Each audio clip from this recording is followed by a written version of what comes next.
Est-ce que tu fais partie toi aussi des personnes qui ont du mal à se réveiller le matin? Qui appuient frénétiquement sur le bouton snooze, qui n'arrêtent pas de repousser l'alarme, qui même des fois ne l'entendent pas?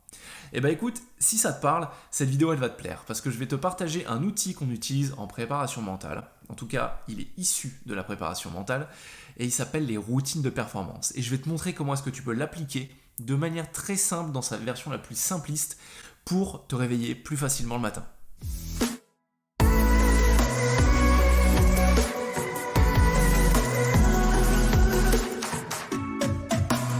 Pendant longtemps, je me suis pas considéré comme quelqu'un du matin. J'avais du mal à me lever, je traînais au lit, j'arrêtais pas de repousser mon réveil. C'était quelque chose d'assez affreux parce qu'au final, j'étais tout le temps speedé le matin. Jusqu'au jour où j'en ai eu marre. Et j'ai décidé de tester plusieurs choses. J'ai testé ne pas mettre de réveil pour suivre mon rythme biologique naturel, sauf que ça marchait pas parce que j'avais pas d'entraînement au préalable. J'ai essayé d'avancer mon réveil, j'ai essayé de le reculer, j'ai essayé de me mettre différents rappels, j'ai essayé les lumières aussi pour me réveiller le matin, mais il n'y a rien qui a vraiment marché au final. Par contre, depuis quelques temps, j'ai mis en place un réflexe qui est issu, qui est transposé de la préparation mentale et qui est assez simple, je vais te le partager tout de suite.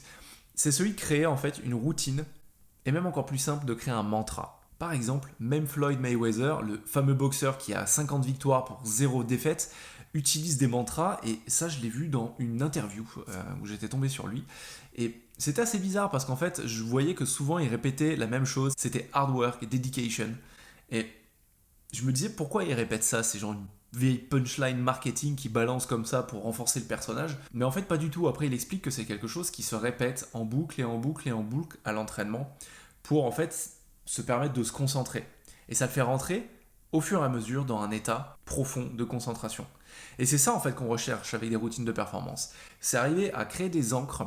Ça peut être des sons, ça peut être des odeurs, ça peut être des gestes, ça peut être des mots, ça peut être des phrases qui vont te faire rentrer dans un état, qui vont te faire passer à l'action rapidement. Et c'est là tout le but de la routine de performance. C'est d'arriver en fait à créer un schéma, créer une structure, quelque chose que tu vas suivre et qui, avec le temps, va renforcer l'association à une action, à une issue. Et ça, on peut le faire avec le réveil.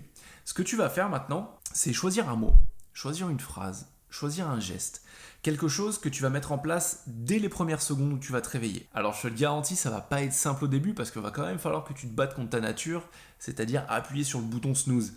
Mais avec le temps, plus tu vas répéter cette ancre, ce mantra, plus les choses vont s'automatiser et plus ça va devenir facile pour toi de se lever. Mais on va être très clair, je vais te montrer un exemple, je vais te donner le mien. En fait, moi ce que je fais depuis longtemps, c'est même le matin et je le fais aussi quand je suis sur le canapé, quand j'ai la flemme de faire quelque chose. Dans ma tête, je me fais le compte à rebours. 5, 4, 3, 2, 1, go. C'est ce que je me dis mentalement. Et à go, c'est le signal que je dois me bouger. Je n'ai plus le choix.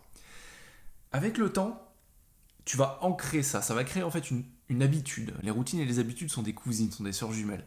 Et en fait, cette habitude, cette routine que tu vas ancrer en toi, ça va devenir un automatisme. Dès que tu vas vouloir passer à l'action, tu vas avoir juste besoin de te dire le mot, la séquence de mots, ça peut être un bruit, pas pour rien que les moines font le fameux nipademno en népalais qui te permet de rentrer dans l'état de concentration, de méditation. Tout ça, ce sont en fait des mantras, des routines qui te permettent d'intégrer un état que tu as désiré. Et toi, ce que tu veux, c'est un état de réveil. Donc, force-toi, crée un mantra, crée un mot, crée quelque chose qui va te faire passer à l'action et te réveiller plus vite. J'espère que cette petite astuce issue de la préparation mentale t'aura plu, va t'être utile. En tout cas, ne me crois pas sur parole, teste toutes ces choses qui peuvent paraître un peu complexes sont en fait très simples à mettre en place. Par contre, il faut que tu sois engagé. Hard work, dedicated work, comme dit Floyd Mayweather. En tout cas, si ce conseil t'est utile, n'hésite pas à liker, à commenter, abonne-toi. Des vidéos comme ça, j'en fais toutes les semaines. Et tu peux regarder aussi en lien, tu peux t'abonner à ma newsletter, où là, par contre, je vais aller sur des cours plus en profondeur, sur le mental, sur la concentration, sur la préparation et l'efficacité personnelle en général. Toutes ces choses, tu peux y avoir accès gratuitement. Donc n'hésite pas, en tout cas, moi je te dis à très bientôt. Ciao.